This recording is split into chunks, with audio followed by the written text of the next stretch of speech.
Good afternoon, all.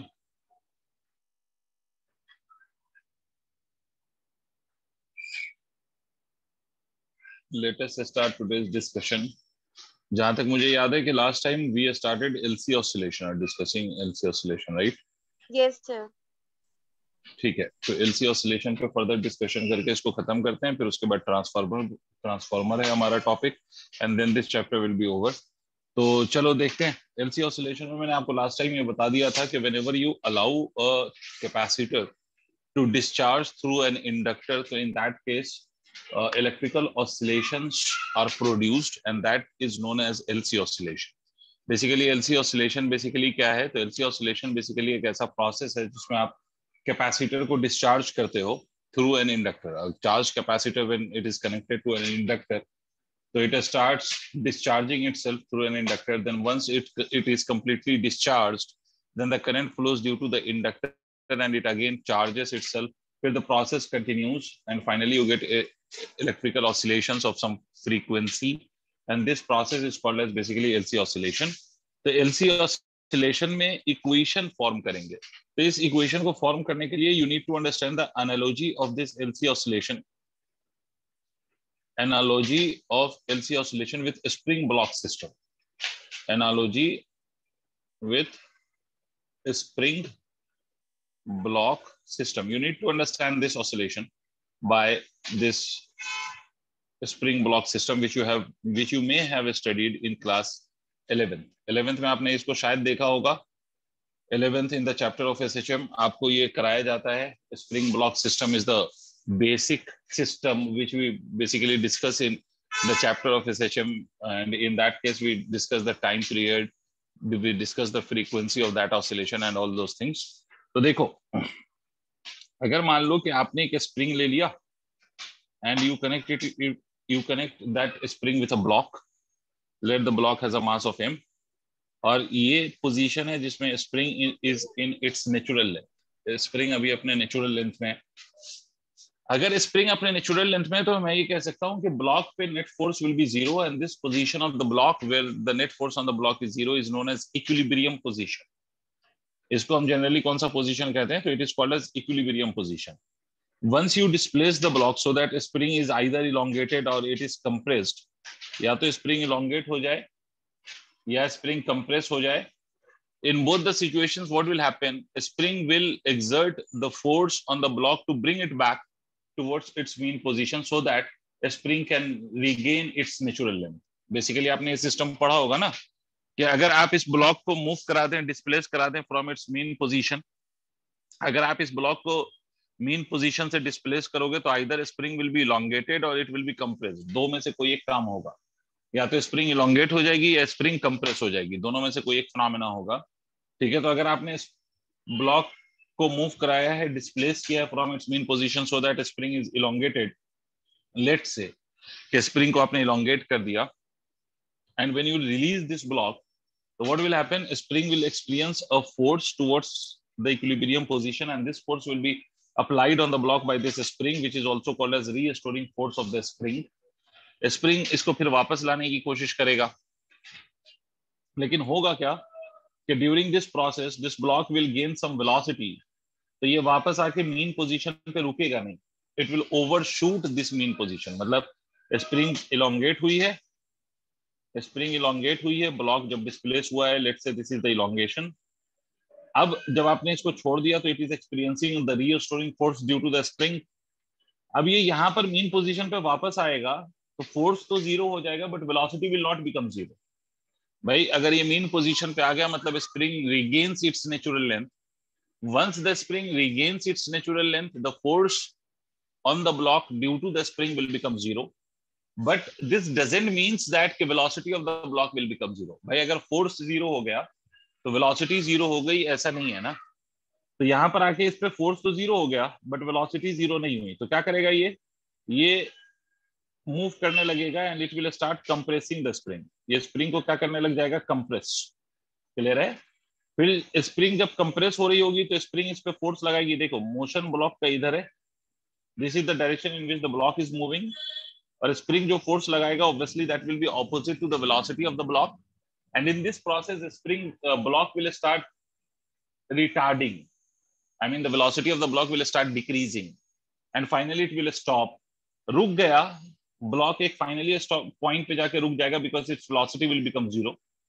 But a spring, because it is not in its natural length, तो spring क्या करेगी, इसको फिर से push करेगी so that the block goes towards the mean position, ताकि block क्या करे, mean position के पास फिर जाए, so that the spring regains its natural length. मगर फिर से क्या होगा, फिर से जब ब्लॉक यहाँ पर अपने मीन पोजीशन पे आएगा तो it will not stop at the mean position, because in this process जब वापस स्प्रिंग अपने नेचुरल लेंथ पे आएगी तो फोर्स तो जीरो हो जाएगा, but again the velocity of the block is not zero, so the block will again overshoot this mean position and will go away from the mean position and the spring will get elongated once again. फिर से the history will repeat and the process will continue. तो यही जो case था वो हम oscillation कहते थे इन द केस ऑफ एसएचएम, अगर आपको याद हो. And this was the basic case of spring block system, one spring and one block, in which you observe this kind of oscillation where the block oscillates and restoring force is provided on the block due to this spring. तो ऐसा ही कुछ, और इसमें जो equation बनी थी अगर आपको याद हो तो इसमें हम इक्वेशन लिखते थे कि किसी भी इंस्टेंट पे the restoring force which is exerted on the block by the spring was written as equal to minus of kx, अगर आपको याद आ रहा हो तो. और हमें मालूम है कि ये force can also be written as equal to mass into acceleration also. ये नोट नहीं करना है, बस सुनना है. although this force is equal to force is equal to mass into acceleration, these are the two values of the forces. अगर spring ने force लगाया तो ब्लॉक का मोशन एक्सेलरेटेड होगा and that net force on the block which is only acting due to the spring in this case will be equal to mass into acceleration, and hence we can equate minus of kx is equal to ma, or even we can write this as minus of k by m multiplied by x is equal to a. Acceleration को further हम ऐसे भी लिख सकते हैं d2x upon dt square is equal to minus of omega square x. आपको थोड़ा थोड़ा याद होगा SHM में कि this k by m is also called as omega square because k by m is a constant. So this constant is replaced by some another constant which is omega in this case. क्यों omega से replace होता है या कैसे होता है, that is a different discussion. अभी फिलहाल you can remember कि this constant which is k by m is replaced by another constant which is omega, because omega it can be called as angular frequency. omega क्या चीज है यहाँ पर, तो omega इस ऑसिलेशन की एंगुलर फ्रीक्वेंसी है. एंड मुझे लगता है कि आपको पता होगा कि एंगुलर फ्रीक्वेंसी क्या होता है. हम लोगों ने दो तरह की फ्रीक्वेंसी बोला था, एक linear frequency and another was angular frequency. ठीक है, लीनियर फ्रीक्वेंसी और एंगुलर फ्रीक्वेंसी का यू नो द रिलेशन के omega can be written as equal to 2 pi F, या इसको अगर हम टाइम पीरियड के टर्म्स में लिखें तो omega can be written as equal to 2 pi by T. Anyways, तो इसको हम फर्दर ऐसे लिख सकते हैं d2x upon dt squared plus of omega square x is equal to 0. This was called as differential equation for this SHM. अगर आपको थोड़ा भी क्लास 11th याद है तो इसको हमने डिफरेंशियल इक्वेशन ऑफ SHM कहा था, या इस फॉर्म की कोई भी equation is basically called as differential equation for SHM. और इसका सॉल्यूशन, दो सॉल्यूशन होते थे इसके, या तो ये होता था y is equal to a sin omega t, या इसी का दूसरा सोल्यूशन होता था y is equal to a cos of omega t. तो these were the solutions of this differential equation. तो ये हमने मैथमेटिकली हमने इक्वेशन फॉर्म किया था, अगर आपको याद आए तो. यहाँ पर y नहीं बल्कि x लिख लो, because I have taken the displacement as x, so we will write it as x. इसका मतलब क्या होता था इस इक्वेशन का कि x का मतलब x is the general position of the block, x is the position of the block at any time t, and a is the maximum displacement of the block which is also called as amplitude. ठीक है, तो बेटा ऐसी ही differential equation, इसी form की differential equation we will now try to write for this LC oscillation. LC oscillation के लिए हम ऐसी ही डिफरेंशियल इक्वेशन लिखेंगे. समझ रहे हो आप? ये पूरी कहानी सुनाने का रीजन ये है बेटा कि अब हम LC oscillation की डिफरेंशियल इक्वेशन लिखना चाहते हैं, because LC oscillation is also kind of oscillation. तो उसके लिए भी कोई ना कोई इक्वेशन आएगी, तो उस इक्वेशन को we want to write, तो LC oscillation की हम इक्वेशन लिखेंगे. और LC oscillation की इक्वेशन हम कैसे लिखेंगे तो ध्यान से देखिए, यही कॉन्सेप्ट होगा, इसी फॉर्म की कुछ इक्वेशन हमारी बनेगी अभी.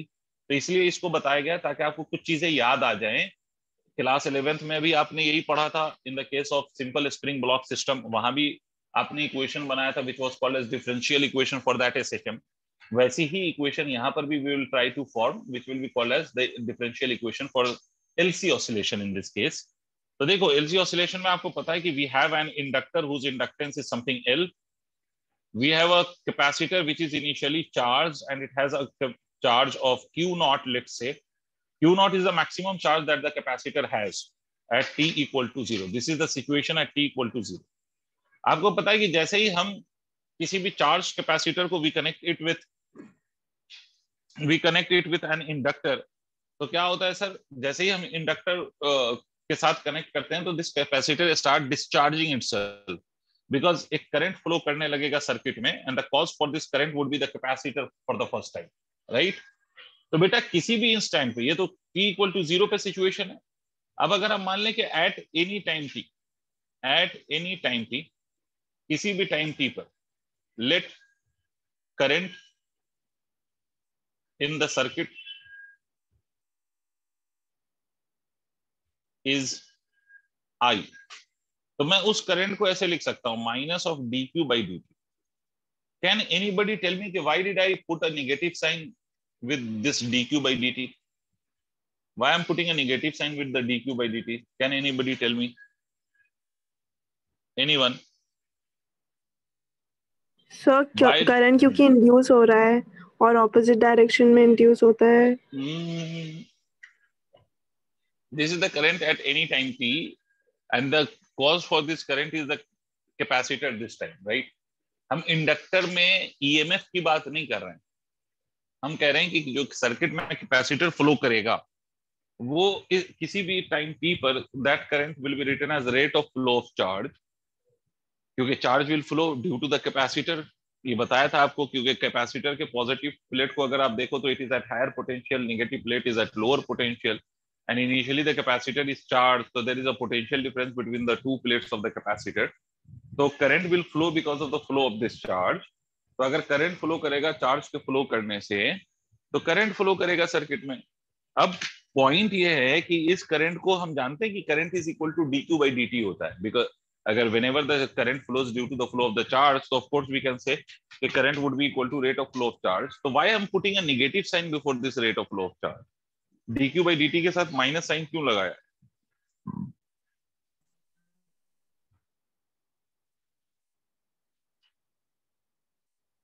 No idea. आप लोग भूल जाते हैं, लगता है आप लोग पढ़ते नहीं है। फिर से सुनिए, मैंने आपसे बोला था कि कैपेसिटर पे चार्ज अगर कैपेसिटर से फ्लो करेगा तो कैपेसिटर पे चार्ज की वैल्यू क्या होने लगेगी? डिक्रीज करने लगेगी ना। The charge on the capacitor will decrease. तो करंट फ्लो कर रहा है and the charge is decreasing on the capacitor, तो dq by dt is the rate of decrease of charge. आई बात समझ में? ये जो dq by dt है वो चार्ज का रेट ऑफ डिक्रीज है, because charge on the capacitor will decrease with the time. समझे? कैपेसिटर पे जो चार्ज है वो टाइम के साथ साथ क्या करेगा? डिक्रीज करेगा, इसीलिए minus of dq by dt लिखा है मैंने। खैर, अब देखिए, बाई KVL या applying KVL that is Kirchhoff's voltage law, इस सर्किट में अप्लाई करो KVL किसी भी इंस्टेंट पे when this current is I and capacitor has a charge Q, let's say किसी भी इंस्टेंट पे जाहिर है चार्ज डिक्रीज कर रहा है, तो किसी भी इंस्टेंट पे चार्ज विल बी Q मान लिया हमने। अच्छा, Q नॉट क्या था? तो Q naught is the maximum charge ना, maximum charge. This is the maximum charge at t equal to 0. Initially capacitor is completely charged, so q naught represents the maximum charge and q represents the charge at any time t. ठीक है? और capacitor का capacitance हम मान लीजिए c है, current I flow कर रहा है, तो if you apply KVL, तो KVL क्या कहता है कि the algebraic sum of all the possible voltages will be equal to 0 in a closed loop. The algebraic sum of all the potential drops या all the voltage drops will be equal to 0. तो इसमें आप circuit में घूम जाइए, ये negative से positive आप जा रहे हैं, तो ये क्या लिखेंगे आप? Q by C, और आपका ये जो है क्या कहते हैं, इंडक्टर, इंडक्टर में जो वोल्टेज इंड्यूस होता है या ईएमएफ इंड्यूस होता है उसको आपने बोला था कि L D I by D T. Minus sign sir आपने क्यों लगाया? क्योंकि ये L D I by D T के साथ माइनस साइन लगता था ना, अगर आपको याद आए। EMF induced in an inductor is written as minus of LDI by dt. That is why we have applied written it as minus LDI by dt. And sum of these two potential drop will be equal to zero because there is no other potential drop across any other circuit element in this case now. तो इन दोनों का जो सम आएगा वो zero होगा। और हमें ये भी मालूम है सर, यहाँ से मैं ये भी लिख सकता हूँ Q by C minus of L D by dt of I की वैल्यू आपने लिखा है minus of dq by dt. You have written this as minus of dq by dt and this will be equal to 0. इसका मतलब बेटे यहां से मैं ऐसे भी लिख सकता हूं कि q by c plus of l d2q upon dt का square is equal to 0. Correct है? Divide all the terms by l where l is inductance, right? सारे टर्म्स को आप L से डिवाइड कर दीजिए वेयर L इज इंडक्टेंस। तो पहले यहां तक नोट कर लीजिए।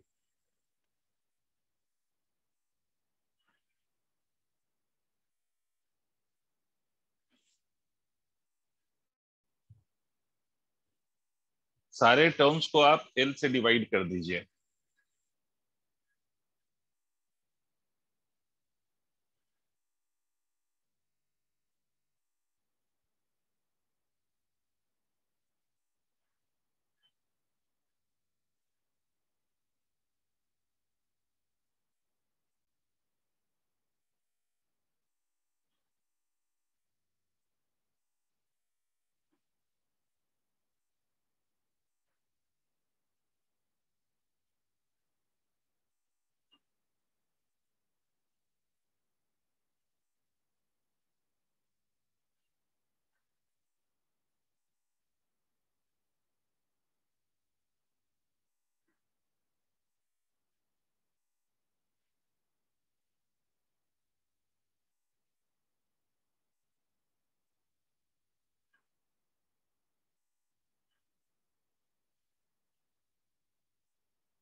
Done, sir. Very good. अब देखो, if you divide this equation by L, each term of this equation by L, तो क्या मिलेगा आपको? यहाँ पर L will get divided by L। ये सेकंड टर्म जो है इस इक्वेशन में, वहां पर L से डिवाइड होगा। तो L से डिवाइड हो जाएगा तो क्या हो जाएगा सर? L से डिवाइड हो गया तो यहाँ 1 बचेगा और यहाँ आ जाएगा फर्स्ट टर्म में Q by L C. First term में अगर आप ध्यान से देखें तो in the first term you will get Q by L C, right? पहला वाला जो टर्म है उसमें आपको मिलेगा Q बाई एल सी, है ना? तो आप देखो, Yes, sir. इसको मैं ऐसे लिख सकता हूं बेटे कि d2q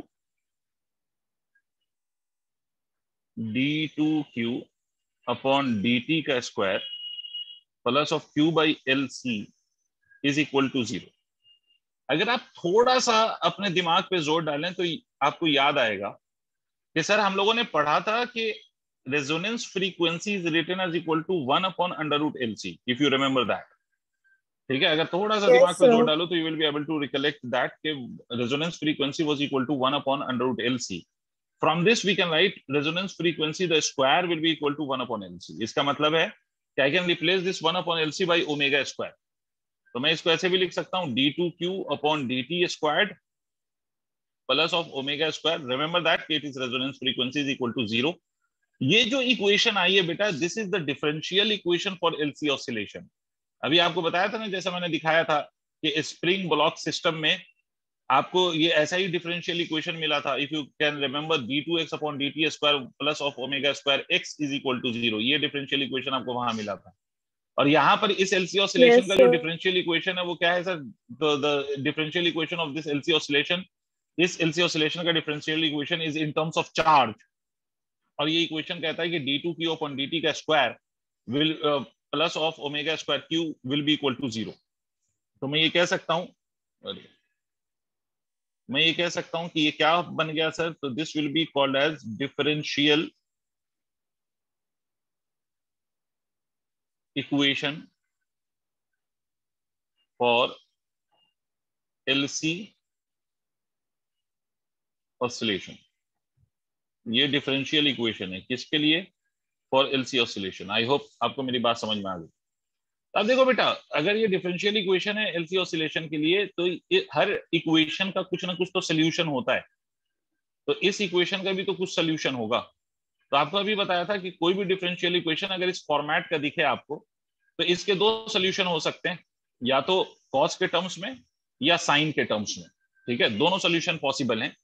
बट इस केस में बेटा, चूंकि we started with the charge to be the maximum on the capacitor. देखो ये इक्वेशन चार्ज की तो है ना।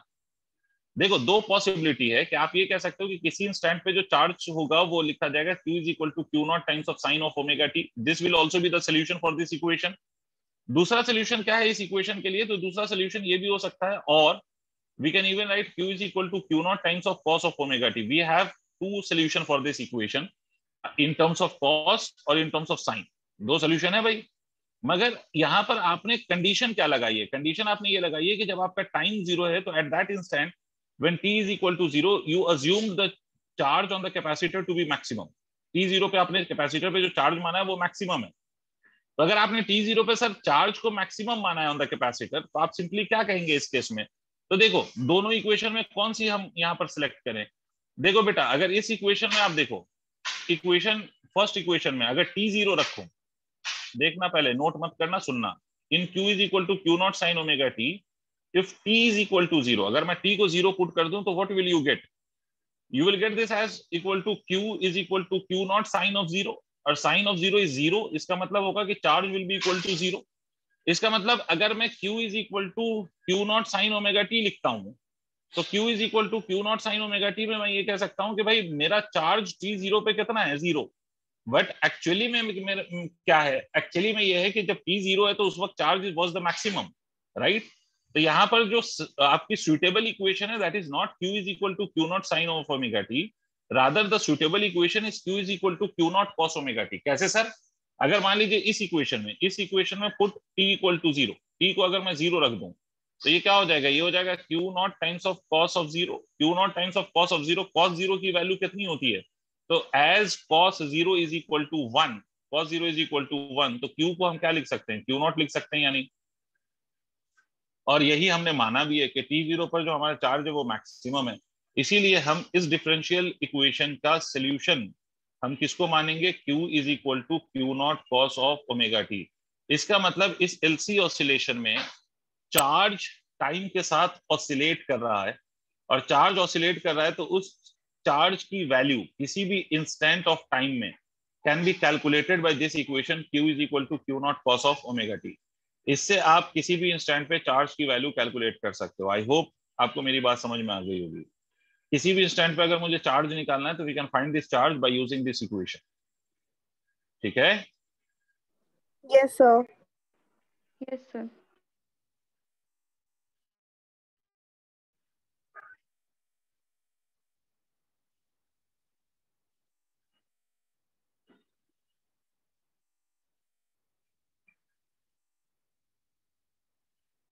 नोट कर लेना बेटा जल्दी।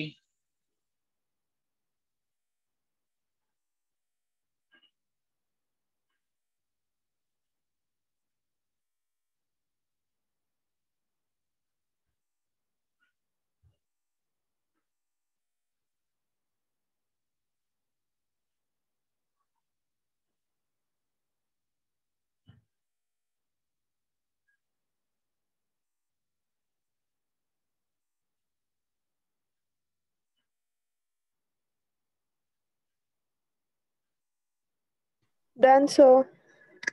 Very good. One more point to be discussed, उसके बाद एक क्वेश्चन पे आएंगे। पहले एक और पॉइंट पे हम डिस्कशन कर लेते हैं। लिखिए conservation of energy in LC oscillation. Conservation of energy in LC oscillation. Conservation of energy in LC oscillation. LC oscillation में एनर्जी का कंजर्वेशन। देखो बेटा,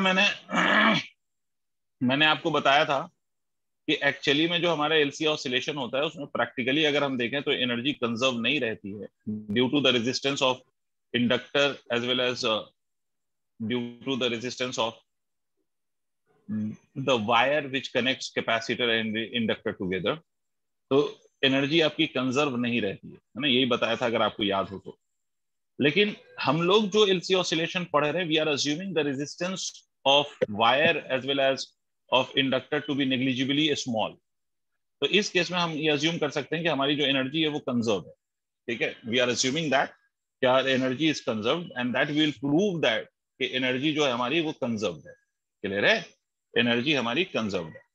अब इसको कैसे प्रूफ करें, तो टू बिगिन विथ आप ये अज्यूम कर लो कि इंडक्टर आपका ये है sir, which has inductance of L, और आपको मालूम है कि t0 पर when the switch is open capacitor is completely charged and this has a maximum of charge and let that charge be q0।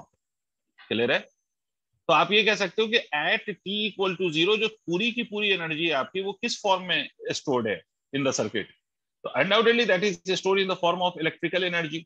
Eight t equal to 0 आपकी जो पूरी energy वो इलेक्ट्रिकल एनर्जी के फॉर्म में, right. ए बच्चों, t0 पर हम यही तो कहेंगे कि t0 पर हमारा कैपेसिटर इज कंप्लीटली चार्ज, तो इसका मतलब है कि the whole of the energy is stored in the form of electrical energy of the capacitor, right. Can anybody tell me please? Yes, sir. I'm repeating this again. At t equal to 0, because you are assuming the capacitor to be completely charged, तो इसका मतलब है कि आपकी जो पूरी energy होगी वो किस फॉर्म में होगी, तो whole of your energy will be in the form of electrical energy of the capacitor, ठीक है। और आपको मालूम है कि कैपेसिटर में जो एनर्जी स्टोर होती है वो इलेक्ट्रिकल एनर्जी के फॉर्म में स्टोर होती है, that we all know very well, right. चलिए सर, तो इसका मतलब है t इक्वल टू 0 में एनर्जी को लिख सकता हूँ simply, energy of this circuit will be equal to q0 square by 2c। याद करो, this was the formula for the energy stored in a capacitor. I hope आपको ये बात समझ आ गई होगी। अब आगे बढ़ते हैं। अब किसी भी टाइम t पे मान लो, at any time t, at any time t, let charge on capacitor is q and current in the circuit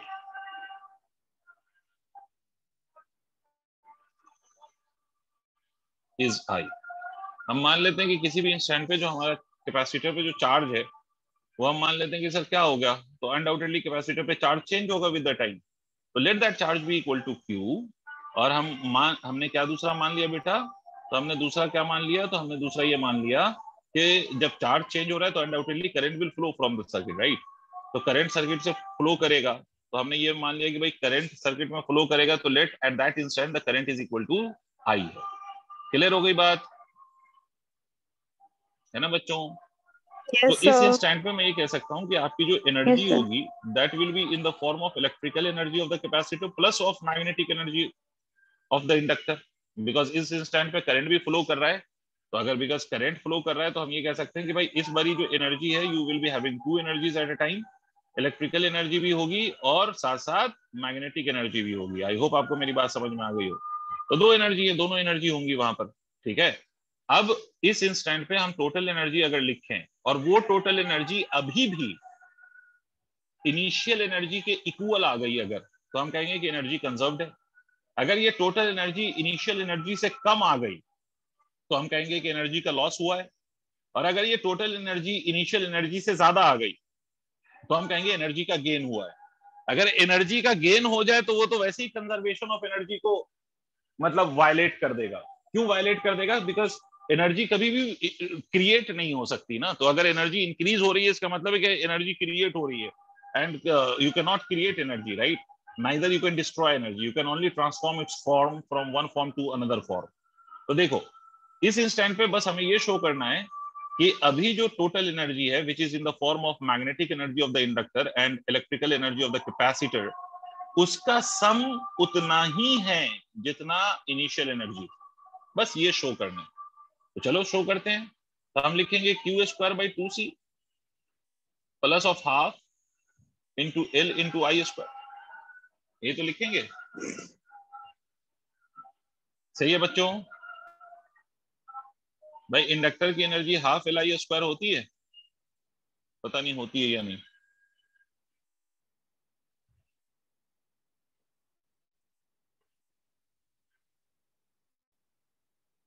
क्या हो गया? Yes sir. पता नहीं, एक ही बच्चा कहता है, बाकी कोई कहता नहीं। अब देखो, हमें मालूम है कि as I is equal to what, D Q by D T. अभी हमने देखा था। सर यहाँ पर आप माइनस साइन नहीं लगा रहे हो। माइनस साइन मैं इसलिए नहीं लगा रहा हूँ, अगर मैं पुट कर भी दूंगा तो आई का स्क्वायर होना है, तो वो आई का स्क्वायर होके it will again become plus, right. तो इसलिए बिकॉज आई का स्क्वायर है तो माइनस लगा भी दूं तो it will make no difference, because current का स्क्वायर करोगे ना आप एनर्जी ऑफ द इंडक्टर में, तो आप इसका माइनस साइन कंसीडर करो इस केस में या मत करो, उससे कोई फर्क नहीं पड़ेगा। तो that is why I am not considering its negative sign in this case, so don't get confused. अब हमें मालूम है कि ऑल्सो हमने पढ़ा था बेटा कि चार्ज किसी भी इंस्टेंट पे, अभी जस्ट हमने पढ़ा है कि चार्ज किसी भी इंस्टेंट पे हम लिख सकते हैं Q naught cos omega t. तो अगर मैं यहां पर लिख दूं I is equal to d by D t of this whole value which is Q naught times of cos of omega t, तो एक बात तो हमें क्लियर है कि sir Q naught is the maximum value of charge और maximum value will remain constant, right. अब ये मत कहना कि सर चार्ज तो चेंज हो रहा है, बिल्कुल चेंज हो रहा है, बट जो इनिशियली जो चार्ज टी जीरो पे हमने माना था वो तो इनिशियल वैल्यू तो फिक्स्ड है ना, initial value will remain fixed, right. Charge change हो रहा है बट जो इनिशियल वैल्यू टी जीरो पे वैल्यू अज्यूम करी है आपने वो तो फिक्स्ड है। ऐसा थोड़ी है कि आप ये कह देंगे कि भाई 10 सेकंड के बाद आप ऐसा कहने लगेंगे कि नहीं initial charge was not equal to 4 coulomb, वो कुछ और था, ऐसा तो नहीं कह सकते। तो initial value is always fixed although the charge with the time is changing. तो आप देखिए सर, इसको हम ऐसे लिख सकते हैं Q naught cos omega t का अगर मैं डिफरेंशिएशन करूं तो ये आता है omega sine of omega t, ठीक है, of course with a negative sign, ठीक है। कॉस का अगर आप डिफरेंशिएशन करेंगे तो क्या आएगा, कॉस का differentiation is sine, have you heard that? Cos का डिफरेंशिएशन साइन यस होता है ना, कॉस का डिफरेंशिएशन इज साइन, इसमें यस कोई सर। शक वाली बात नहीं, कॉस का डिफरेंशिएशन इज साइन। तो कॉस का डिफरेंशिएशन आप करेंगे तो वो साइन आएगा। तो अब ये आपको करंट की वैल्यू पता है which we will substitute in this equation, और चार्ज की वैल्यू भी। तो substitute all these values in this equation, तो Q को हम लिख सकते हैं Q not cos of omega t, Q not cos of omega t का square divided by 2C plus of half inductance will be there as it is, और इसको हम लिख सकते हैं Q नॉट का square omega square sine square omega t. मतलब you have substituted this value in this equation. तो आप क्या लिखोगे, आप लिखोगे Q नॉट का square cos square omega t divided by कितना 2C प्लस, और बेटे ये half L is there as it is. Omega square को मैं क्या लिख सकता हूं, ओमेगा स्क्वायर को मैं 1/LC लिख सकता हूं। कैन एनीबॉडी टेल मी कि how did I write this? कोई मुझे बताएगा कैसे ऐसे लिख सकता हूं? How can I write omega square is equal to 1/LC? किसी कोई बच्चा ऐसा जिसको समझ में आई हो ये बात? मैंने सर ये क्योंकि कैसे लिख ओमेगा दिया? Is equals to root L so C omega होता है sir, equals to 1 by under बिल्कुल, रूट एलसी। सबको समझ में आ गया, वेरी गुड। अभी हमने यही पढ़ा था कि भाई omega that is obviously resonance frequency, और मैंने आपसे बोला था कि मैं अगर सिर्फ ओमेगा भी लिख रहा हूँ इसका मतलब है इस केस में कि वो फ्रीक्वेंसी रेजोनेंस फ्रीक्वेंसी को रिप्रेजेंट कर रही है। और रेजोनेंस फ्रीक्वेंसी की वैल्यू क्या होती है, तो ये हम लोगों ने पढ़ा हुआ है पहले भी कि that is equal to 1/√LC, तो उसका स्क्वायर करोगे तो this will become simply 1/LC। तो प्लीज यहां तक नोट करिए फिर से, उसके बाद आगे के स्टेप समझा देता हूं। वैसे आप लोगों को ये रिजल्ट अब दिख रहा होगा कि ये रिजल्ट प्रूफ हो जाएगा।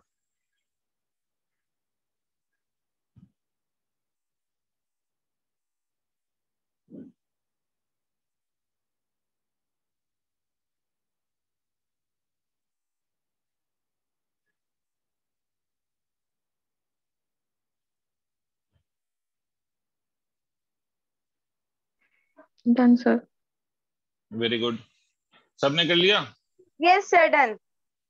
वेरी गुड बेटे। अब देखो, we are very close to this proof, and which was what we have to prove is कि किसी भी इंस्टेंट की जो टोटल एनर्जी है वो किसके बराबर हो, तो it should be equal to the initial value of energy. That is what we are suppose to prove है, ठीक है। तो देखिए, अब इस केस में वी कैन सिंपली राइट कि भाई L will cancel out this L, तो this will become 2C in the denominator, and ये भी 2C इन द डिनोमिनेटर। तो देखो Q naught square divided by 2c you can take as common from these two terms, or you will get cos square omega t plus of sin square omega t. And we all very well know that cos square omega t plus sin square omega t is always equal to what? So that is always equal to 1 according to the basic property of trigonometry. तो इसको अगर 1 कर दिया तो energy at any instant again becomes equal to Q naught square by 2c which is exactly equal to the initial value of energy, right? तो इसका मतलब hence this is proved that energy at any time in the LC oscillation will remain constant. ये तो proof हो गया कि किसी भी इंस्टेंट पे अगर आप एनर्जी देखें तो वो हमेशा क्या रहेगा? So that will always remain constant. I hope it's clear to all. Yes, sir. So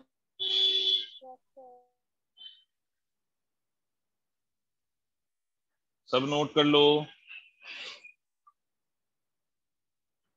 done, sir.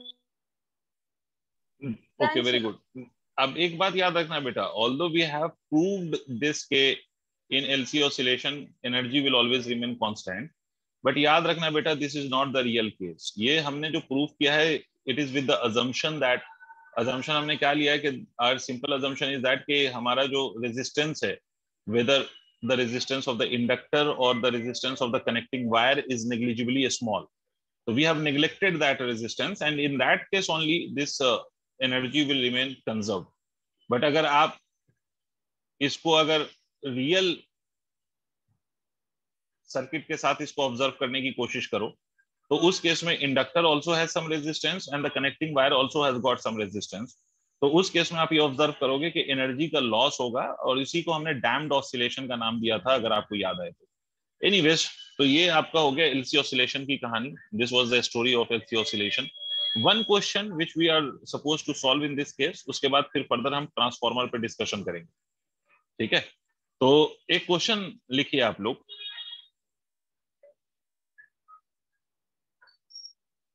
In an LC oscillation,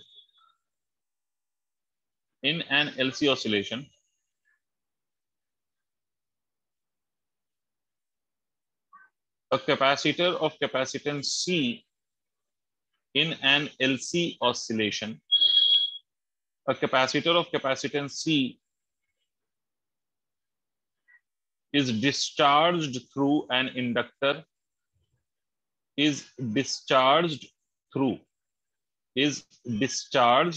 an inductor of inductance L, is discharged through an inductor of inductance L. उसको आप क्या कर रहे हो? Discharge कर रहे हो. कैसे डिस्चार्ज कर रहे हो? Through an inductor of inductance L. लिख लिया बच्चों?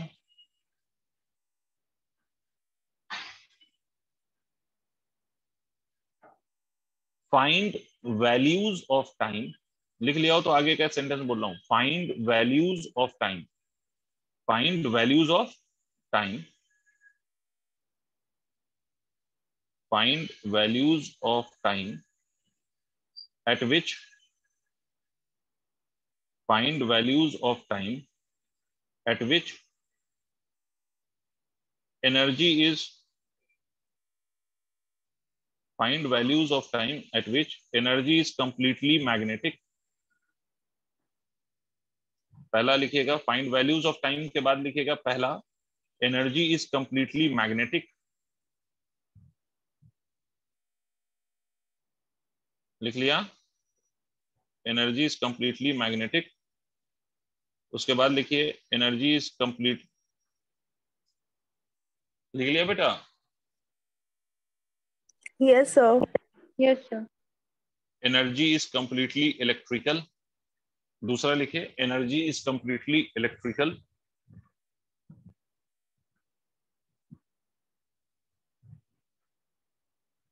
Energy is completely electrical. और तीसरा पॉइंट लिखिए,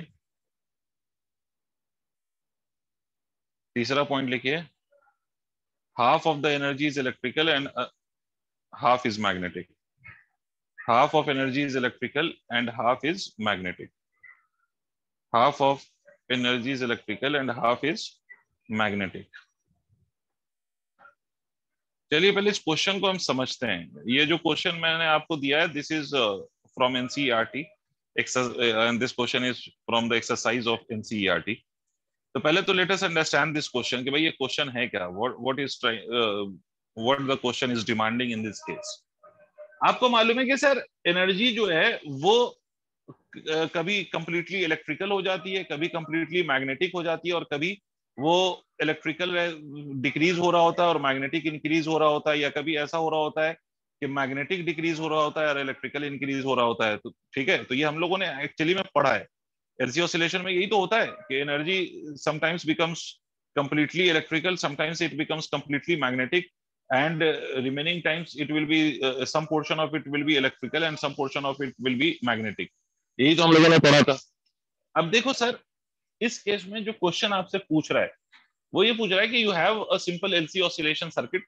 उसमें आपसे पूछ रहा है कि ये बताओ कि किस किस वैल्यूज ऑफ टाइम के लिए आपकी जो टोटल एनर्जी है वो कंप्लीटली मैग्नेटिक होगी, टोटल एनर्जी, दूसरा पूछा है टोटल एनर्जी कंप्लीटली इलेक्ट्रिकल होगी, और आपसे पूछ रहा है कि टोटल एनर्जी का half will be electrical and other half will be magnetic. This is what the question is demanding in this case. तो आप एक बात समझो, आपकी अगर एनर्जी कंप्लीटली मैग्नेटिक होनी है, if the energy of the LC oscillation is to be completely magnetic, तो आपको एक बात पता है कि एनर्जी कंप्लीटली मैग्नेटिक कब होगी, जब charge of the capacitor will be exactly equal to zero. Think about it. अगर कैपेसिटर का चार्ज जिस इंस्टेंट पे कंप्लीटली जीरो होगा, आपको नहीं लगता कि एनर्जी कंप्लीटली मैग्नेटिक हो जाएगी? Yes sir. करेक्ट है? yes, तो देखिए, इसका मतलब वो वैल्यूज ऑफ टाइम जिस पे कैपेसिटर का चार्ज जीरो हो जाएगा, उन वैल्यूज ऑफ टाइम पे आपकी जो एनर्जी है वो कंप्लीटली मैग्नेटिक हो जाएगी। तो देखो कैसे क्या करना। आपको करना ये कि भाई आपको मालूम है कि Q is equal to Q not cos of omega t होता है। This is the formula for the charge in LC oscillation at any time t, right? अब हमें मालूम है for completely magnetic, for energy to be completely magnetic, for energy to be completely magnetic, energy को अगर completely magnetic होना है तो Q की value should be equal to zero, charge should become equal to zero. That is Q naught times of cos of omega t must be equal to zero. That is cos of omega t must be equal to zero. अब cos omega t zero कब होता है, मतलब cos की value zero कब होती है? तो जीरो एक बार नहीं होती है सर, जीरो बार बार होती है।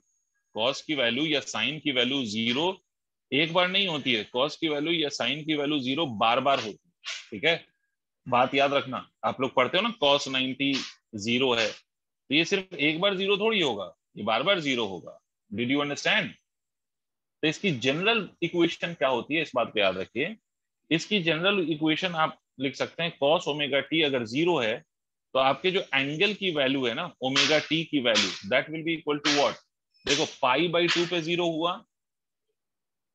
cos की वैल्यू 90 पे जीरो हुई, 90 के बाद फिर कब जीरो होता है, किसी को पता है?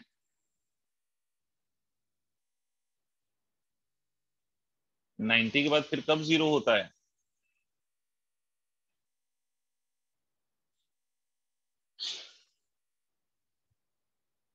सर 270। वाह, वेरी गुड। cos 270 पे फिर से जीरो होता है। ठीक है, बार बार, मतलब ऐसा नहीं है कि एक ही बार जीरो होगा। देखो ये जीरो पे 1 था, फिर 90 पे जीरो हुआ, फिर ये ऐसे आया, फिर ये 270 पे फिर जीरो हो गया, फिर 360 पे ये 1 हो जाएगा। ये जीरो है, ये पाई बाई 2 है। ठीक है, यहाँ पर पाई आएगा, यहाँ पर 3 पाई बाई 2 आएगा, और यहाँ पर 2 पाई आएगा।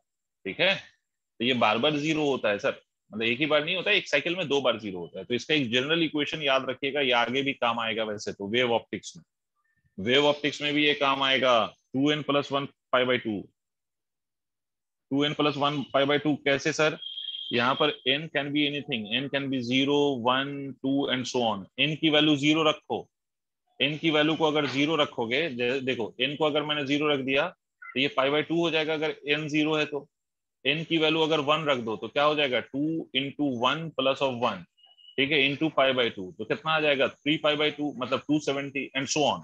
इसी तरह से ये 5 पाई बाई 2, ठीक है, 7 पाई बाई 2, इन सब पे क्या आता जाएगा? जीरो। अब देखो हमसे उसने ये नहीं पूछा था ओमेगा टी की वैल्यू, हमसे बोला टाइम की वैल्यू बताओ कब कब ऐसा होगा। तो ओमेगा को मैं लिख सकता हूं 2 pi by t into t is equal to 2n plus 1 multiplied by pi by 2। तो यहां से pi and this pi will cancel out, तो टी की वैल्यू कितनी हो जाएगी 2n plus 1 multiplied by t divided by 4.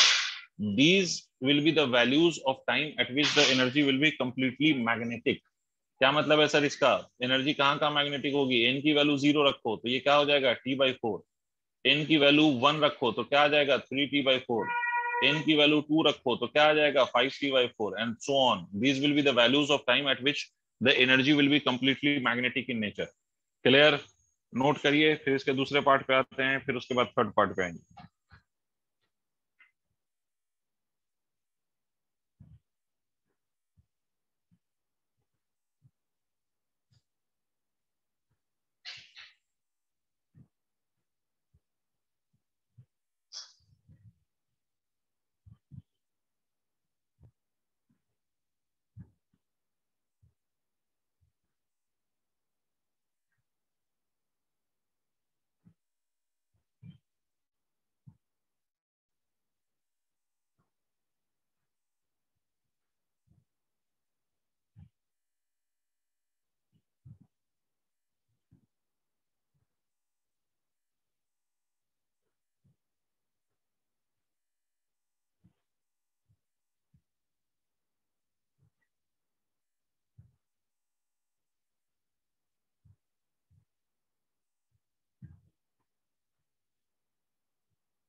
Note कर लिया? आंसर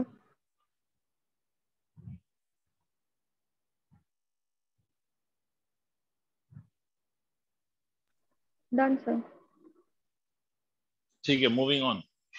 अब दूसरा पार्ट हमसे क्या बोला है, energy to be completely electrical, for energy to be completely electrical. अब इस बात को समझिएगा, अगर आपको एनर्जी कंप्लीटली इलेक्ट्रिकल चाहिए, इसका मतलब है कि capacitor should have the maximum value of charge. अगर एनर्जी कंप्लीटली इलेक्ट्रिकल चाहिए तो कैपेसिटर का जो चार्ज होना चाहिए वो क्या हो, मैक्सिमम हो, तभी आपकी जो एनर्जी है वो कंप्लीटली इलेक्ट्रिकल होगी। Q must be equal to Q naught, और इस Q नॉट के साथ प्लस Q नॉट भी हो सकता है और माइनस Q नॉट भी हो सकता है। अब आप ये पूछ सकते हो कि सर प्लस माइनस क्यों? प्लस माइनस इसलिए कि अगर आपका पहली बार कैपेसिटर, अगर पहले केस में capacitor, this plate of the capacitor, the left plate of the capacitor had the positive charge and the right one has the negative charge, तो दूसरी बार जब ये कैपेसिटर चार्ज होता है तो इस वाले प्लेट पे निगेटिव आ जाता है और इस वाले प्लेट पे पॉजिटिव आ जाता है, मतलब the polarity of the capacitor gets reversed, है ना। पोलैरिटी क्या हो जाती है, पोलैरिटी रिवर्स हो जाती है, पोलैरिटी गेट्स रिवर्स्ड। तो इसीलिए मैंने आपसे बोला कि सर प्लस क्यू भी हो सकता है and you can have minus Q also, right. तो अब देखो, मैं ये कह सकता हूँ कि भाई आपकी इक्वेशन है, हमारी इक्वेशन क्या है, तो हमें चार्ज की इक्वेशन पता है, Q is equal to Q not cos of omega t. तो यहाँ पर मैं ये कह सकता हूँ plus minus of Q naught is equal to Q not times of cos of omega t. Sir why are you writing this? Because आपको अगर एनर्जी कंप्लीटली इलेक्ट्रिकल चाहिए तो this is only possible when the capacitor has the maximum charge, ठीक है। This Q naught and this Q not will cancel out and you will get cos omega t, cos of omega t as equal to plus minus of 1। Cos omega t की जो value होगी वो कितनी होगी, plus minus of 1। तो cos की value plus और minus 1 कब कब होती है? तो आपको मालूम है कॉस 0 पे 1 होता है, कॉस 180 पे माइनस 1 होता है ना।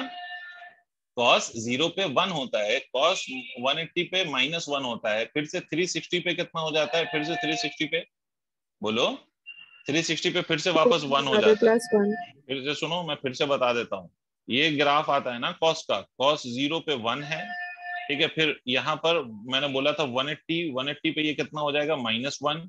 फिर यहाँ पर आओ 360 पे, 360 पे फिर से कितना हो जाएगा, +1। तो ये अपनी वैल्यू को चेंज करेगा, और कॉस और साइन दोनों पीरियोडिक हैं तो वो बार बार अपनी वैल्यूज को रिपीट करते हैं बेटा।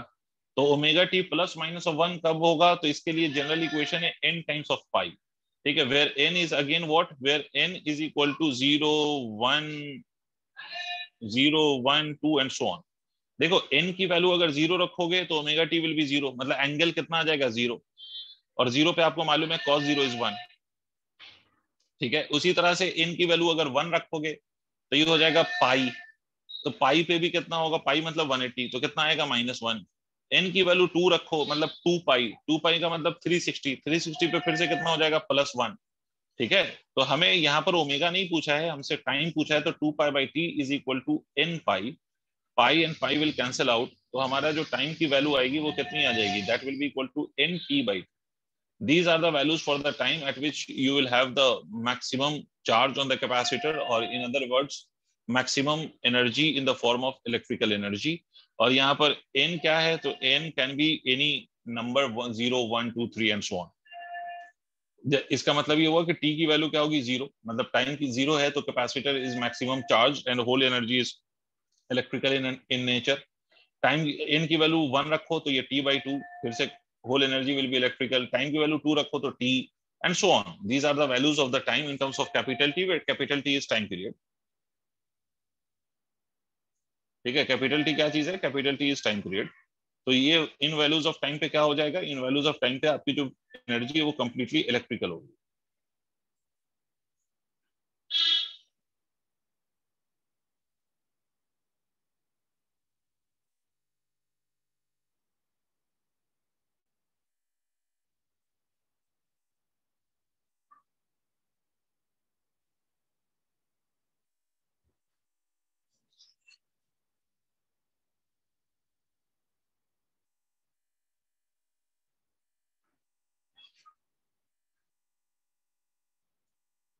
Done sir. हो गया, एक लास्ट केस। Done sir. ठीक है, अब तीसरा पार्ट इस क्वेश्चन में क्या बोला था कि एनर्जी हाफ इलेक्ट्रिकल और हाफ मैग्नेटिक मेरे को चाहिए। तो आप पहले इस बात को समझिएगा कि इलेक्ट्रिकल हाफ, मतलब एनर्जी का हाफ पोर्शन इलेक्ट्रिकल होना चाहिए और हाफ पोर्शन मैग्नेटिक। तो इसका मतलब क्या है, इसका मतलब अगर कैपेसिटर पे चार्ज की बात करें तो what should be the value of the charge on the capacitor. पहले तो हम ये देखें what should be the value of the charge on the capacitor. Capacitor पे चार्ज की वैल्यू क्या होनी चाहिए। तो आपको ऐसा लगेगा कि कैपेसिटर पे चार्ज की वैल्यू अगर हम हाफ कर दे, नहीं, ये आपको लग रहा है कि आपको ऐसा लगेगा कि कैपेसिटर पे चार्ज की वैल्यू अगर हाफ हो गई, दैट इज Q0/2, तो energy will B half electrical and half magnetic. ये आपको लगता है, जो गलत है। अब बेसिकली क्यों ऐसा गलत है सर, तो देखो इनिशियल एनर्जी अगर आप देखोगे तो इनिशियल एनर्जी हमने कहा कि सर ये Q²/2c है। मान लीजिए जब हमारा चार्ज Q0 है तो Q0²/2c, this is the initial energy, right. इस एनर्जी को मुझे हाफ करना है। ठीक है, मान लो कि किसी भी इंस्टेंट पे इस एनर्जी की वैल्यू जो होनी चाहिए final energy, that should be equal to half of this energy, half of this energy. तो मैं किसी भी इंस्टेंट पे, पहली बात तो ये मान लूं कि किसी भी इंस्टेंट पे लेट द चार्ज, पहले इस बात को समझ लो, उसके बाद फिर हम उसके सोल्यूशन पे आएंगे। लेट चार्ज इज Q, मान लेते हैं, so that the energy becomes half. हमने मान लिया कि जब चार्ज Q है तो एनर्जी हाफ हो गई, हमने ऐसा मान लिया, वी आर अज्यूमिंग दैट। तो हम कह सकते हैं final energy can be written as equal to Q²/2c। अब हमें पता है कि this final energy should be equal to half of the initial energy. इसका मतलब है कि Q²/2c must be equal to half of Q0²/2c। यही तो लिखेंगे, 2c एंड 2c गोज, तो Q² की वैल्यू कितनी हो गई, Q0²/2। इसका मतलब Q की वैल्यू कितनी होगी, Q की वैल्यू होगी ± ऑफ Q0/√2। इसका मतलब समझ में आया कि जब charge will become 1/√2 times of the maximum value, then the energy will be half electrical and half magnetic। did you understand? पहले देखो इसको अच्छे से। चार्ज हाफ होने पर हाफ इलेक्ट्रिकल हाफ मैग्नेटिक नहीं होगा, चार्ज 1/√2 टाइम्स ऑफ Q0 होने पर हाफ इलेक्ट्रिकल और हाफ मैग्नेटिक होगा, right. You have to remember this. इसका मतलब है कि for energy to be half electrical, भाई अगर हाफ इलेक्ट्रिकल पता है तो हाफ मैग्नेटिक पता चली जाएगा, उसी टाइम पे आधी एनर्जी मैग्नेटिक हो जाएगी, यही मतलब होगा। तो इलेक्ट्रिकल का निकाल लो, वही टाइम की वैल्यू मैग्नेटिक के लिए भी होगी, हाफ इलेक्ट्रिकल। Q की value should become equal to Q0/√2, plus and minus both, plus या माइनस दोनों हो सकते हैं because it is a quadratic equation. तो plus minus of Q0/√2 should be equal to Q0 times of cos of omega t. यही तो लिख सकता हूं मैं, Q0 से Q0 कैंसिल हो गया। ठीक है, इसका मतलब cos of omega t should be equal to what, तो cos of omega t should be equal to plus minus of 1/√2। Clear. तो ओमेगा टी की वैल्यू क्या होगी, at what value of omega T this will be equal to half. Half कब होएगा ये, तो इस बात को मतलब 1/√2 कब होगा, तो आपको शायद याद हो कि 45 डिग्री पे ये 1/√2 होता है। कभी सुना है जीवन में? Yes sir, yes sir. ठीक है, और प्लस भी चाहिए माइनस भी चाहिए।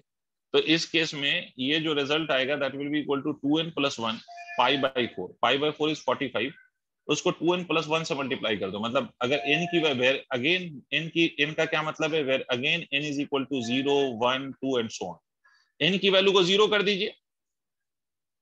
n की वैल्यू को अगर आप 0 कर दीजिए तो n की वैल्यू को 0 करेंगे तो ये π/4 हो जाएगा। n की वैल्यू को 1 करेंगे तो ये 3π/4 हो जाएगा। 3π/4 पे फिर से क्या होगा, फिर से एनर्जी आपकी जो होगी वो हाफ इलेक्ट्रिकल हो जाएगी एंड सो ऑन। तो यहाँ पर हम ये कह सकते हैं कि 2π/t multiplied by t is equal to 2n+1 multiplied by π/4। तो यहाँ से pi and pi will cancel out, तो t की वैल्यू कितनी आ जाएगी, 2n+1 multiplied by t/8। This is the value of time या values of time at which you will get the energy to be half electrical and half magnetic. यहाँ पर n की value 0 रखें तो क्या क्या टाइम आ जाता है, t/8। n की वैल्यू को 1 रखें तो 3t/8। n की वैल्यू को 2 रखें तो 5t/8 and so on. These are the values at the energies will be half electrical and half magnetic.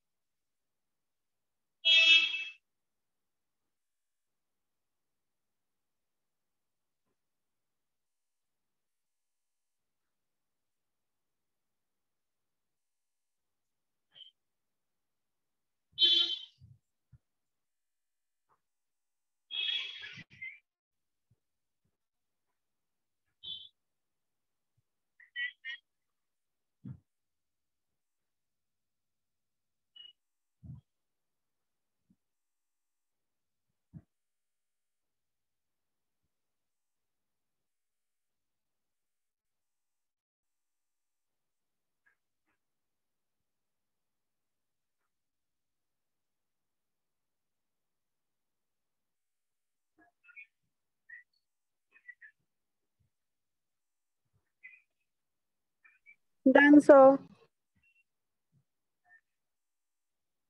Very good. अब next topic and the last topic का नाम लिखिए ट्रांसफॉर्मर।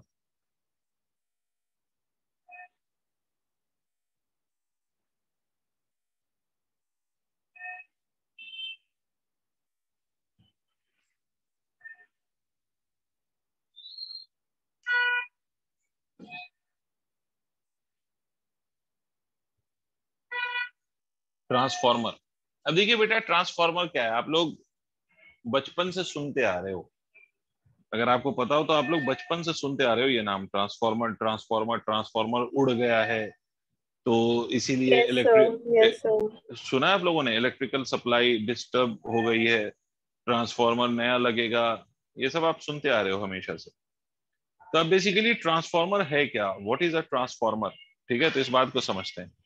तो ट्रांसफॉर्मर बेसिकली बेटा इलेक्ट्रिकल डिवाइस है जो alternating voltage को या तो इंक्रीज कर देता है लो से हाई में, या इलेक्ट्रिकल वोल्टेज को डिक्रीज कर देता है फ्रॉम हाई टू लो।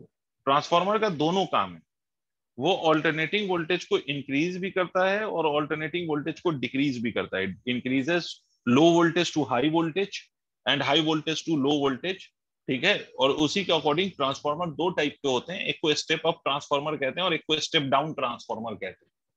तो ट्रांसफॉर्मर, अच्छा ट्रांसफॉर्मर में याद रखिएगा transformer works for AC only, transformer is not, transformer doesn't works for DC. तो ट्रांसफॉर्मर के लिए पहले लिख लो, transformer is an electrical device, transformer is an electrical device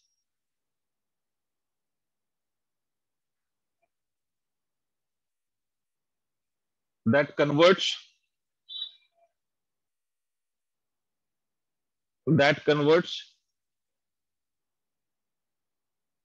alternating current that converts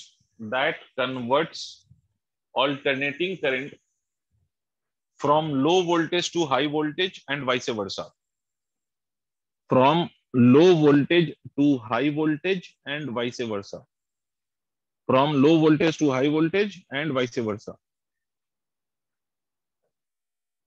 ठीक है। मतलब ये लो वोल्टेज को हाई वोल्टेज में भी कन्वर्ट करता है और हाई वोल्टेज को लो वोल्टेज में भी कन्वर्ट करता है। तो according to this use transformer is of basically two types, एक को स्टेप अप कहते हैं, एक को स्टेप डाउन कहते हैं, वो हम आगे समझेंगे। इसका प्रिंसिपल लिख लीजिए, प्रिंसिपल ऑफ द ट्रांसफार्मर, किस प्रिंसिपल पे ये वर्क करता है वो लिख लीजिए। It works on the principle of mutual induction. Simple सा पॉइंट ये है कि it works on the principle of mutual induction. Transformer क्या है बेटा? तो ट्रांसफार्मर ऑल्टरनेटिंग करंट को लो वोल्टेज से हाई वोल्टेज में चेंज करता है या हाई वोल्टेज से लो वोल्टेज में चेंज करता है।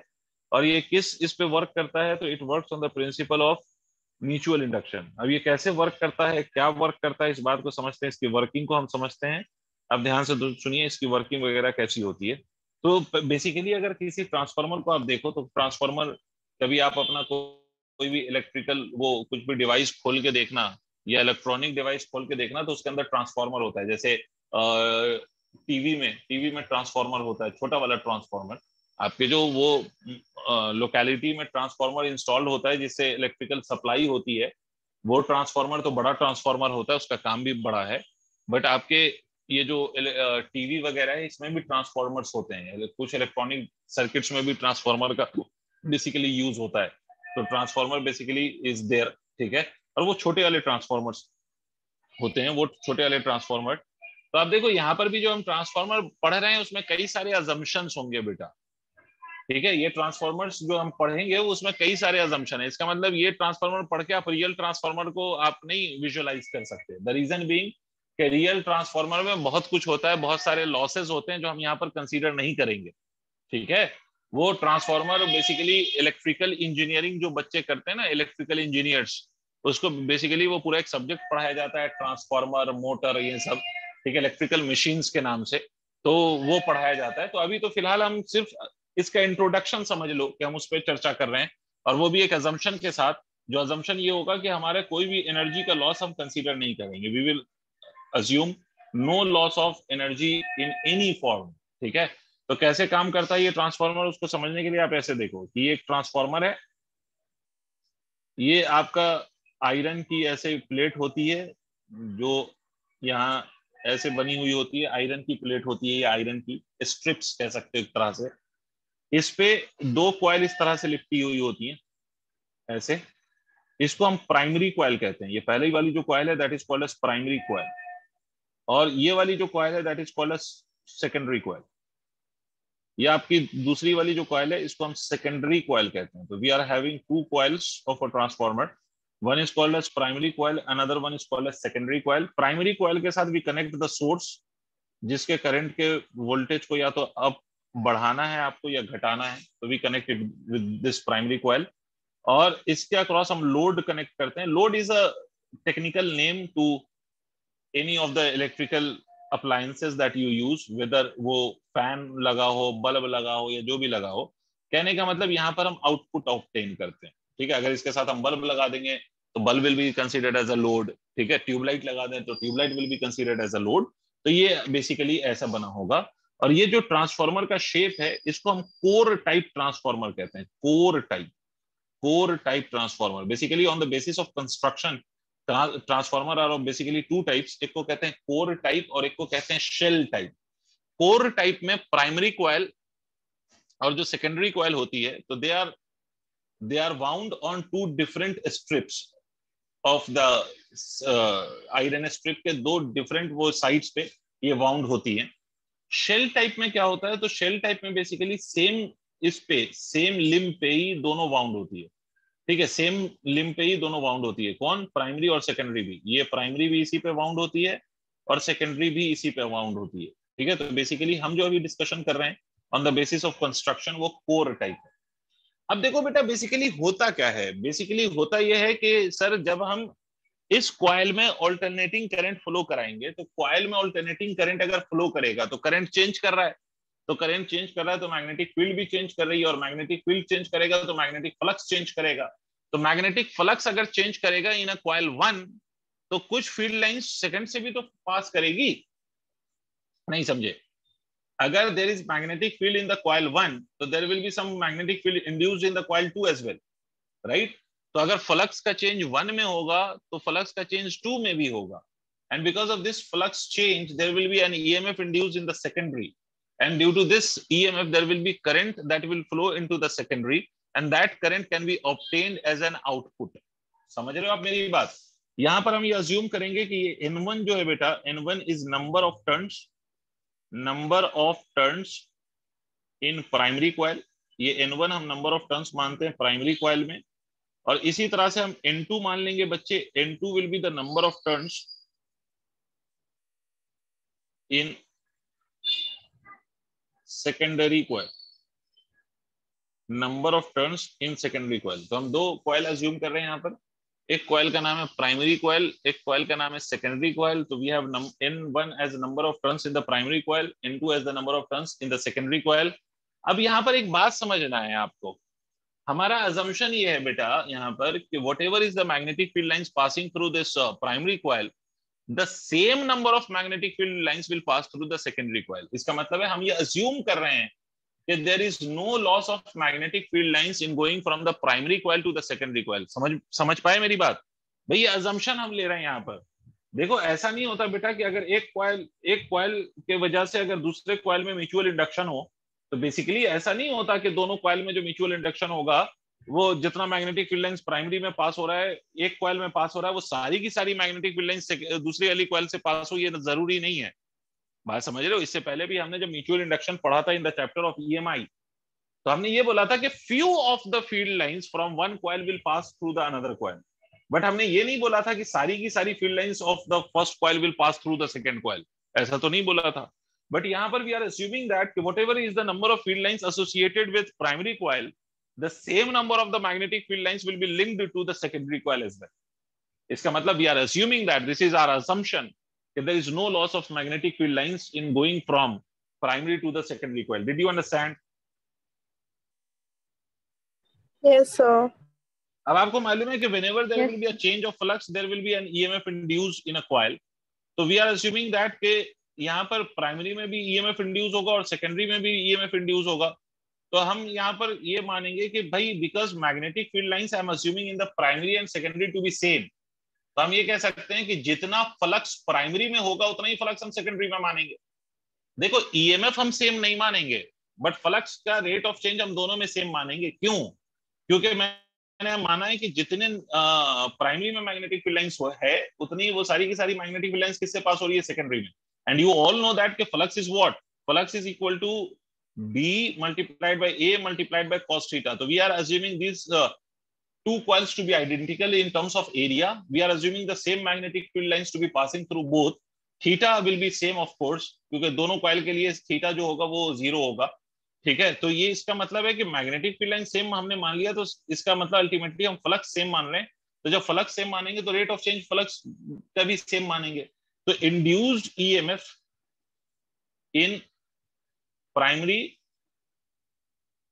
एंड सेकेंडरी को समझिए, secondary will be, primary coil और सेकेंडरी कॉइल में जो EMF इंड्यूस होगा वो क्या होगा? तो E1 will be equal to minus of N1 multiplied by d5 by dt। देखो rate of change of flux d5 by dt है, but number of turns is N1, तो EMF will be written as N1 is the d5 by dt is the rate of change of flux in one turn. तो net EMF निकालने के लिए all the turn से multiply कर दो, तो N1 is that turn, तो इसलिए N1 से मल्टीप्लाई कर दिया। E2 को हम क्या लिखेंगे? E2 will be written as equal to minus of d into d5 by dt। This will be written as the EMF induced in the secondary। Clear है? इन दोनों को if you divide these two terms, तो आपको क्या मिलेगा? E1 upon E2 you will get N1 upon N2। This is one of the equation that you are getting।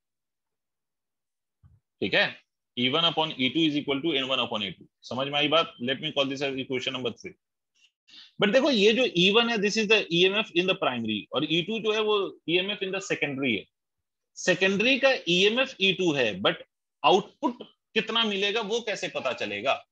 देखो इतना EMF induce हुआ सेकेंडरी में, E2 I am assuming the EMF to be induce in the secondary, but जो EMF induce हुआ है secondary में वो सारा का सारा आपको एज एन आउटपुट मिलेगा। इस बात की कौन सी गारंटी है? नहीं आई बात समझ में?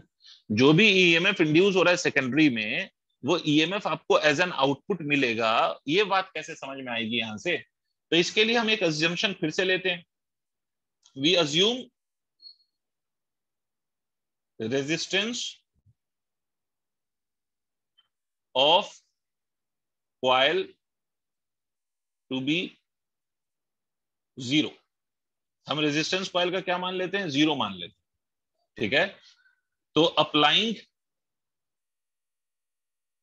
KVL टू सेकेंडरी कॉइल, अगर हम सेकेंडरी कॉइल पे KVL लगा दें सेकेंडरी कॉइल, तो हमें क्या मिलेगा?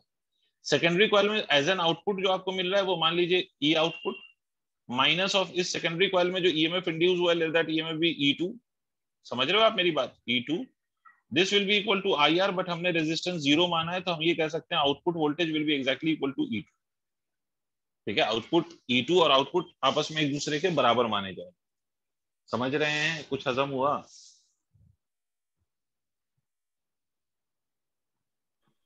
Yes sir.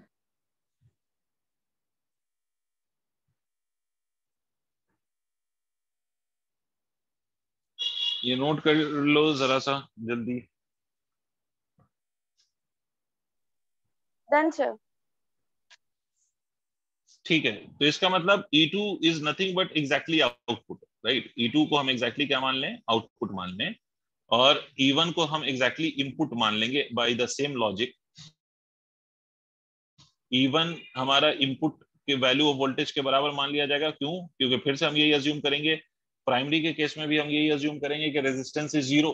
तो अगर हम इनपुट के साथ अगर हम इसको देखें तो EI minus of E1 will be equal to 0, तो input voltage will be exactly equal to the EMF induced in the primary. ठीक है, तो वैसे ही मान लेंगे आप इसको भी वही मान लेंगे। ठीक है, तो अब देखिए, इसका मतलब मैं ये कह सकता हूं कि E1 is nothing but input, E2 is nothing but output is equal to N1 upon N2। इसका मतलब सर आपका जो EMF इंड्यूस हो रहा है that is directly proportional to the number of turns in the input and output. अब यहां से एक बात समझिए, ये N1 अपॉन N2 को हम एक और नाम देते हैं, इसको हम ट्रांसफॉर्मेशन रेशियो भी कहते हैं। This is also called as transformation ratio. इसको ट्रांसफॉर्मेशन रेशियो क्यों कहते हैं, इस बात को समझिए भाई। यही N1 और N2 का रेशियो होगा जिस पर आपका कोई भी ट्रांसफॉर्मर डिपेंड करेगा कि whether it is step up transformer और it is step down transformer. क्या मतलब सर? कि वो या तो वोल्टेज को इंक्रीज करेगा या डिक्रीज करेगा, it depends on this ratio which is called as N1 upon N2। जो N1 अपॉन N2 ये जो रेशियो है, उसी रेशियो पे बेस्ड होगा आपका कि whether the transformer will increase the EMF और whether it will decrease the EMF। देखो कैसे, अगर मान लो कि if N1 is greater than N2, N1 अगर N2 से बड़ा है तो इसका मतलब है कि N1 upon N2 will be greater than 1। तो देयरफॉर हम ये कह सकते हैं कि E1 upon E2 will be greater than 1। इसका मतलब E1 will be greater than E2। ठीक है, इसका मतलब क्या हुआ? इसका मतलब ये हुआ कि input voltage is greater than output voltage. यही तो मतलब हुआ बेटो, मतलब इनपुट ज्यादा है और आउटपुट क्या हो गया? कम।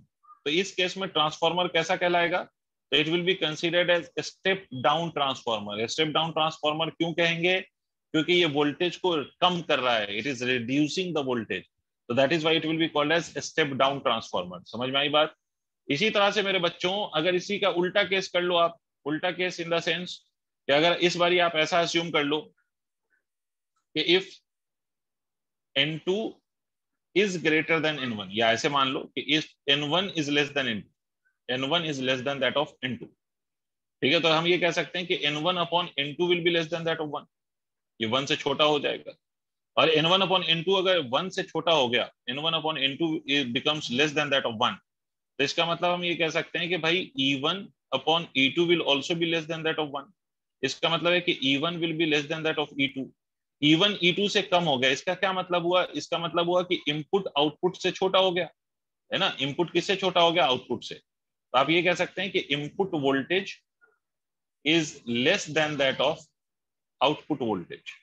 और ऐसा ट्रांसफॉर्मर जिसमें इनपुट वोल्टेज आउटपुट वोल्टेज से छोटा हो, उसको हम स्टेप अप ट्रांसफॉर्मर कहेंगे। मतलब ये क्या करेगा? ये वोल्टेज को इंक्रीज करेगा, तो ये स्टेप अप ट्रांसफॉर्मर कहलाएगा। और वो ट्रांसफॉर्मर जो वोल्टेज को डिक्रीज करेगा वो बेसिकली स्टेप डाउन ट्रांसफॉर्मर कहलाएगा। तो we are basically having two types of transformer depending on its working, whether it increases the value of the voltage और it decreases the value of voltage. We have two type of transformer. तो एक step up कहलाता है, एक step down कहलाता है, and both step up और step down depends on the transformation ratio, that is the ratio of number of turns in both the coils, that is primary and secondary. लेकिन याद रखो, ये जो ट्रांसफॉर्मर हम लोगों ने डिस्कस करा है बेटा, it is with many assumptions. और वो अजम्पशन क्या क्या है? तो वो अजम्पशन ये है कि सर हम ये अज्यूम करके चल रहे हैं यहाँ पर कि there is no loss of energy ठीक है, there is no loss of electrical energy in any form, ठीक है, in the form of heat energy और in any other form. We are assuming that कि there is no loss of magnetic flux in while the magnetic field lines flows from the primary to the secondary. We are assuming that there is no loss of magnetic flux whatsoever.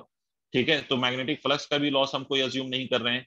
उस case में हम ये assume कर सकते हैं कि भाई simple step up या स्टेप डाउन ट्रांसफॉर्मर का जो बेसिकली टाइप है वो डिपेंड करेगा आपके ट्रांसफॉर्मेशन रेशियो पे. लिख लिया सर सबने? Yes, sir.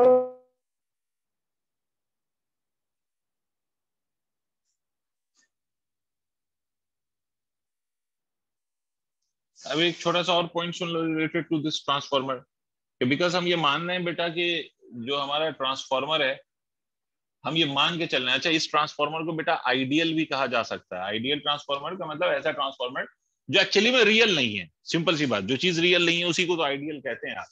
तो ये आइडियल ट्रांसफॉर्मर अगर आप इसको कहेंगे तो आइडियल ट्रांसफॉर्मर का बेसिक मतलब यहाँ पर ये हुआ कि we are assuming no loss of energy, but in real transformer there will be different loss of energies. In fact जितनी मैग्नेटिक फील्ड लाइंस प्राइमरी से पास होती है वो सारी की सारी मैग्नेटिक फील्ड लाइन सेकेंडरी से पास नहीं होती है.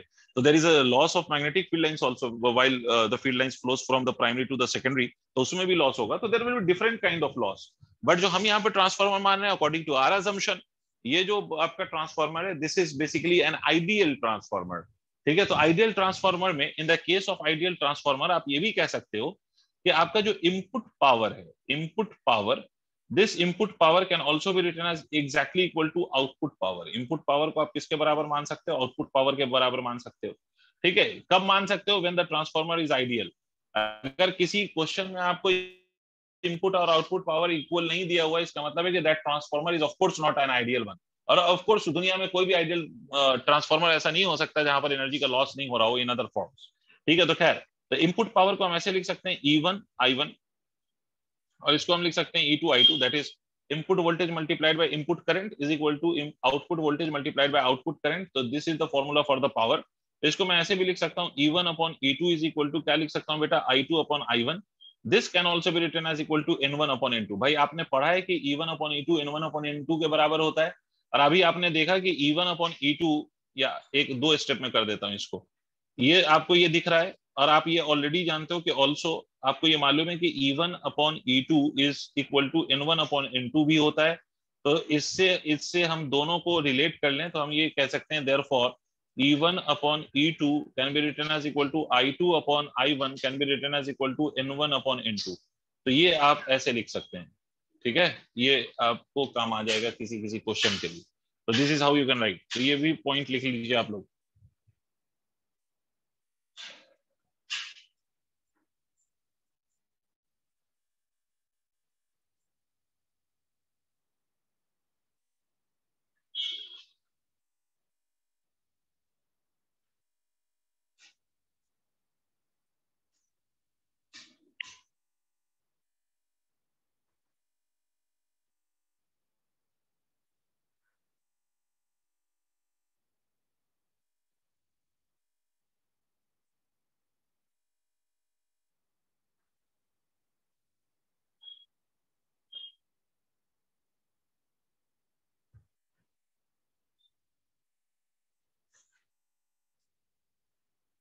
हो गया बच्चों?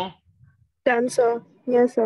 Okay, very good. So this chapter is over now, and we'll solve one or two questions from of course we'll solve one or two questions based on transformer in the next class, and then we'll start a new chapter in the next class, right? So please इसे question आप लोग solve करिए.